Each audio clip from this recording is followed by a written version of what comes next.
Hi friends, Kerala கப்பக்கிழங்கு வாங்க எப்படி செய்யுதுன்னு பார்ப்போம் ஃப்ரெண்ட்ஸ். இது வந்து மண்ணில் விளையிற கிழங்கு தான்.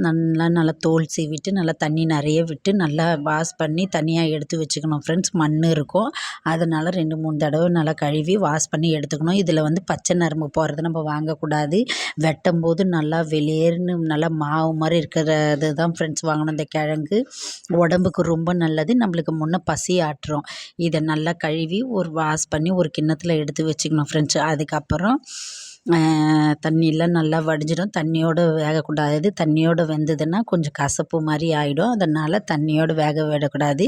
நம்ம இட்லி பானையில் இட்லி அவிக்கிற மாதிரி ஒரு 10 நிமிஷம் இல்லை 1/4 மணி நேரம் வேக விடணும் ஃப்ரெண்ட்ஸ். குக்கர்லலாம் தண்ணி ஊற்றி வச்சோன்னா அது அப்படி சதன்னு இருக்கும். அதனால் இட்லி கொப்பரையில் இதை மாதிரி நல்லா 2 வச்சு ஒரு 1/4 மணி நேரம் 3/4 மணி நேரம் நல்லா வேக விடணும் ஃப்ரெண்ட்ஸ்.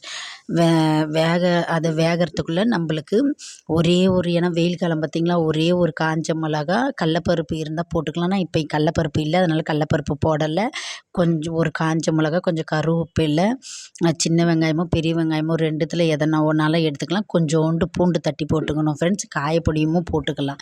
நல்லா இதையெல்லாம் அரிஞ்சு வச்சுக்கணும், ரெடி பண்ணி வச்சுக்கணும். அதுக்குள்ளேயே வந்து அந்த கிழங்கு அவிஞ்சிடும் ஃப்ரெண்ட்ஸ். நம்ம குத்தி பார்த்தோன்னா கிழங்கு நல்லா பஞ்சு போல் அவிஞ்சிடும். அந்த கிழங்க பிறகு நம்ம இட்லி பானையில் எடுத்து கொஞ்சம் நேரம் ஆற வைக்கணும். ஆற வச்ச பிறகு நம்மளால் முடிஞ்சால் கையிலையும் பிசைஞ்சிக்கலாம். எனக்கு வந்து அது கொஞ்சம் சூடாக இருக்கனால பசங்க வந்துடும்ன்றனால இந்த மரக்கட்டை கரண்டி இருந்தது, அதை வச்சு நல்லா நசுக்கி புட்டு மாதிரி எடுத்துக்கிட்டேன்.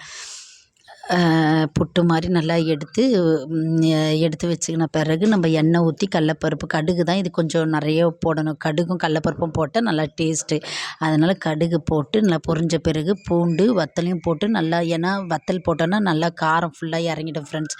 அதுக்கப்புறம் பூண்டு போடணும். அப்போ தான் அந்த எண்ணெய் ஸ்மெல்லில் நல்லா சூப்பராக சுருண்டு வரும். அதுக்கப்புறம் கருவேப்பிலை, வெங்காயம் நல்லா போட்டு பொன்னிறமாக வதக்கி இதோட தட்டணும் ஃப்ரெண்ட்ஸ். தட்டின பிறகு நம்மளுக்கு தேவையான உப்பையும் போட்டுக்கலாம். நம்ம அந்த கருவேப்பிலை கடலப்பருப்புலாம் போடுறோம் பார்த்திங்களா, அதுலேயே போட்டு கூட நம்ம உப்பை கிளறிட்டு இதோட போட்டு நல்லா தாளித்து எடுத்துட்டோன்னா ஈவினிங் ஸ்நாக்ஸ்க்கு நல்லாயிருக்கும். கேரளா கப்பக்கிழங்கு இது தான். அங்கே வந்து கடுங்காப்பி வச்சு குடிப்பாங்க. நம்ம ஊரில் வந்து இங்கே வந்து நாங்கள் பால் காப்பி தான் வச்சு கொடுக்குறோம்.